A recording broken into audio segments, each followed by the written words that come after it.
हिंदी व्याकरण में सर्वनाम और उसके भेद यह घटक देखेंगे। इसके पहले बच्चों हम लोगों ने संज्ञा और संज्ञा के भेद, लिंग, वचन यह घटक देखे। हम संज्ञा के बारे में फिर से एक बार जानकारी देखते हैं। संज्ञा मतलब क्या कि जैसे कि किसी भी व्यक्ति, वस्तु, प्राणी, पदार्थ, जगह या भाव के नाम को हम संज्ञा कहते हैं। तो उसी तरह बच्चों आज हम सर्वनाम यह घटक उस पर आधारित देखेंगे। जैसे कि बच्चों पहला एग्जाम्पल है, बुढ़िया से बुढ़िया की झोपड़ी मांगी गई।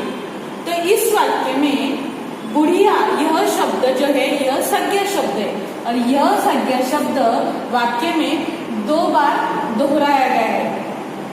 वैसे ही दूसरा वाक्य हम पढ़ेंगे, लड़कों ने कहा लड़के पीछे नहीं हटेंगे। इस वाक्य में भी बच्चों लड़कों यह शब्द 2 बार दोहराया गया।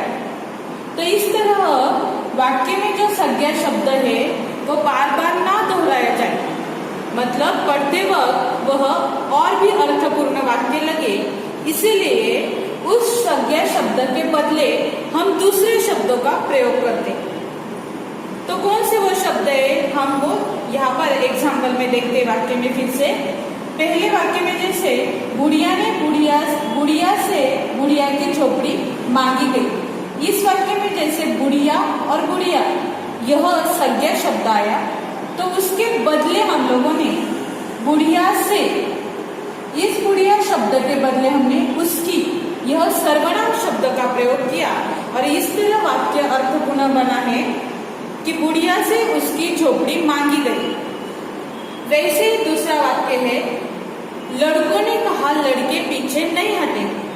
तो इस वाक्य में जैसे लड़कों यह शब्द 2 बार आया संज्ञा शब्द, तो उस संज्ञा शब्द के बदले हमने हम इस शब्द का प्रयोग किया है और हम इस शब्द का प्रयोग करने से वाक्य में बदलाव आया। तो वाक्य में बदलाव आने से शब्द कैसे बना, लड़कों ने कहा हम पीछे नहीं हटेंगे। लड़कों यह बहुत सारे हैं, इसलिए वहां पर हमने हम इस सर्वनाम शब्द का प्रयोग किया। तो इस तरह वाक्य में बच्चों आप लोग संज्ञा के बदले मैं, हम, वह, ये, उसकी, तुम, आप, इस तरह बहुत सारे सर्वनाम शब्दों का प्रयोग कर सकते हैं और उनको ही हम सर्वनाम शब्द भी कहते हैं। तो चलो अभी हम इस पर उदाहरणों पर आधारित सर्वनाम की परिभाषा देखते हैं। तो सर्वनाम की परिभाषा है, जो शब्द संज्ञा के बदले आता है उसे सर्वनाम कहते हैं। तो वो शब्द है सर्वनाम के, जैसे मैंने आपको बताए थे, मैं, हम, वह, ये, उसकी, तुम, आप आदि। पहला पुरुषवाचक सर्वनाम, उसमें 3 भेद है, उत्तम पुरुष, मध्यम पुरुष और अन्य पुरुष। दूसरा है प्रश्नवाचक सर्वनाम, तीसरा निजवाचक सर्वनाम, चौथा संबंधवाचक सर्वनाम, पांचवा निश्चयवाचक सर्वनाम और छठवा अनिश्चयवाचक सर्वनाम। अब हम हर एक भेद की जानकारी उनके उदाहरणों के साथ देखेंगे। बच्चों आज हम सर्वनाम के भेद में पहला भेद देखेंगे, पुरुषवाचक सर्वनाम। पहले हम उदाहरणों की सहायता से जानकारी प्राप्त करेंगे। पहला उदाहरण पढ़ेंगे, मैं मेरा काम करता हूँ। दूसरा उदाहरण है, तुम फिक्र मत करो। तीसरा है, हम घर जाएंगे। चौथा है, आप क्या कर रहे हैं और पांचवा है, वह सो रहा है। तो इस तरह बच्चों पहले वाक्य में मैं मेरा काम करता हूँ, इस वाक्य में पुरुष यानी व्यक्ति के बदले वहां पर मैं, इस शब्द का वहां पर प्रयोग आ गया। दूसरा है, तुम फिक्र मत करो। तुम, इस तरह यह सर्वनाम शब्द का प्रयोग हुआ दूसरे वाक्य में। तीसरा है, हम घर जाएंगे। यहाँ पर हम यह सर्वनाम शब्द का प्रयोग हुआ। चौथा वाक्य है, आप क्या कर रहे हो। आप, यह सर्वनाम शब्द आया। और पांचवें वाक्य में वह सो रहा है, तो इस वाक्य में वह यह सर्वनाम शब्द का प्रयोग है। तो पहला जो वाक्य है, मैं मेरा काम करता हूँ, इस वाक्य में बच्चों मैं जो सर्वनाम है यह व्यक्ति है जो किसी से बात करता है, तो इसीलिए दूसरे व्यक्ति से बात करते वक्त वहां पर व्यक्ति के नाम के बजाय मैं इस सर्वनाम शब्द का प्रयोग वहां पर हुआ।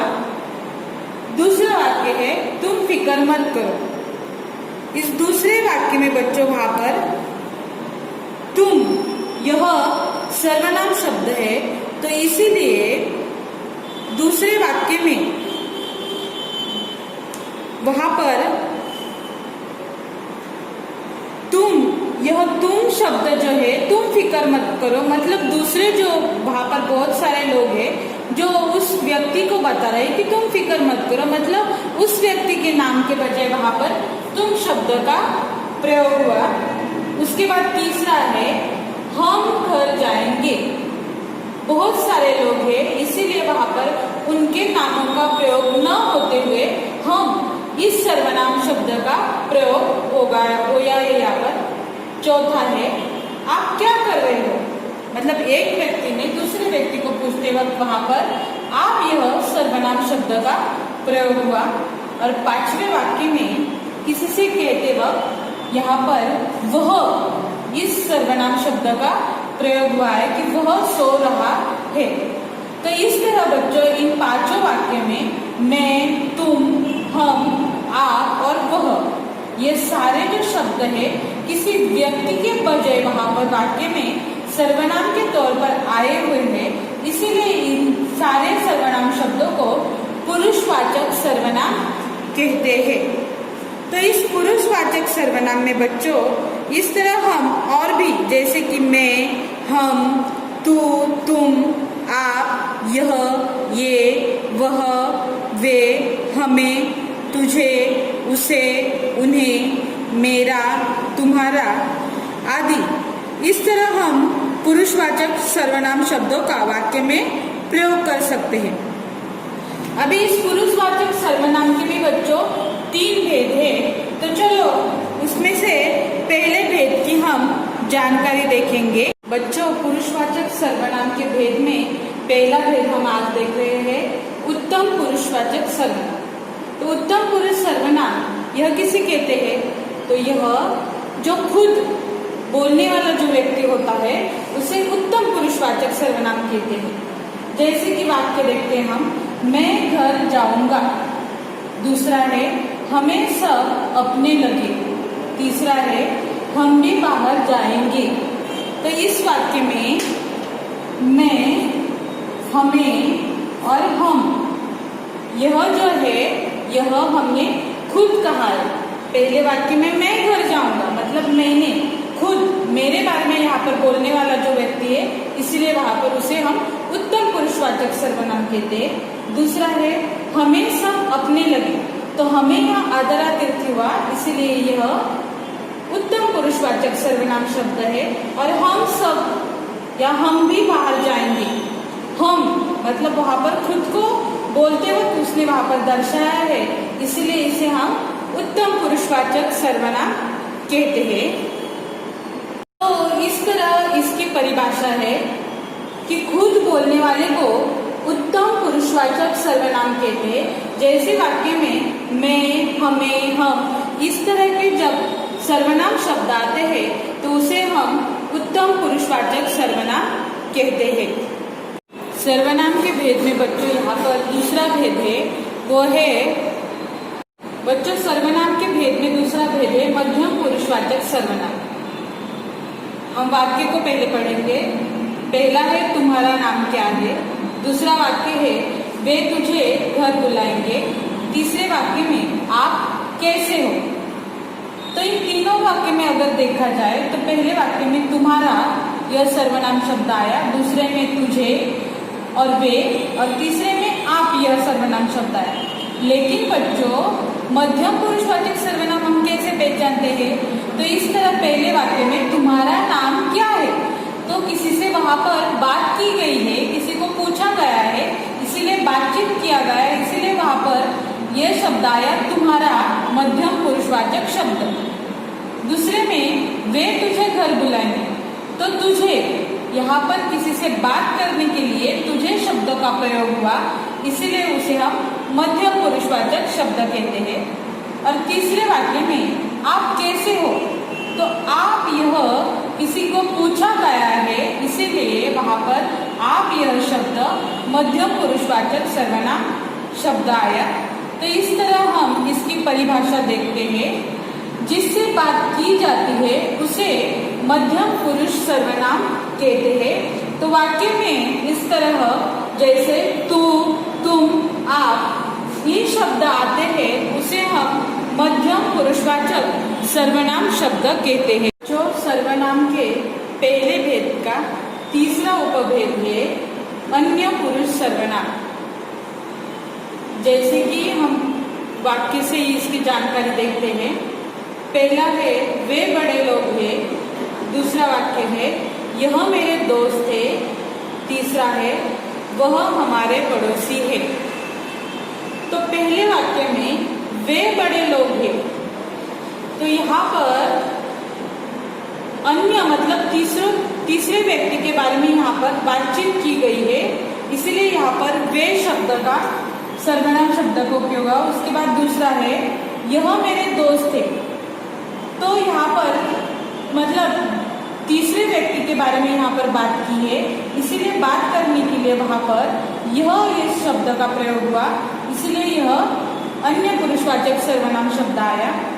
और तीसरे वाक्य में वह हमारे पड़ोसी है, तो इसमें वह जो है वह यह शब्द तीसरे व्यक्ति के बारे में मतलब अन्य व्यक्तियों के बारे में बताने के लिए वह शब्द का प्रयोग किया, इसलिए वह यह अन्य पुरुषवाचक सर्वनाम शब्द आया। तो इस तरह बच्चों वे, यह, वह ये जो सर्वनाम शब्द है, जब दो व्यक्ति या दो से ज्यादा व्यक्ति जब अन्य व्यक्तियों के बारे में या तीसरे व्यक्ति के बारे में जब बातचीत करते हैं, तो वाक्य में हम इस तरह वे, यह, वह इन सर्वनाम शब्दों का प्रयोग करते हैं। और इन सर्वनाम शब्दों को हम हिंदी में अन्य पुरुषवाचक सर्वनाम कहते हैं। इस पर आधारित उदाहरणों पर आधारित आज हम इसकी परिभाषा देखते हैं। इसकी परिभाषा है जिसके बारे में बात की जाती है उसे अन्य पुरुष कहते हैं या अन्य पुरुषवाचक सर्वनाम कहते हैं। और इसे कैसे पहचानना है, तो वाक्य में जब वह, वे, यह इस तरह जब सर्वनाम शब्द आते हैं तब उसे हम अन्य पुरुषवाचक सर्वनाम कहते हैं।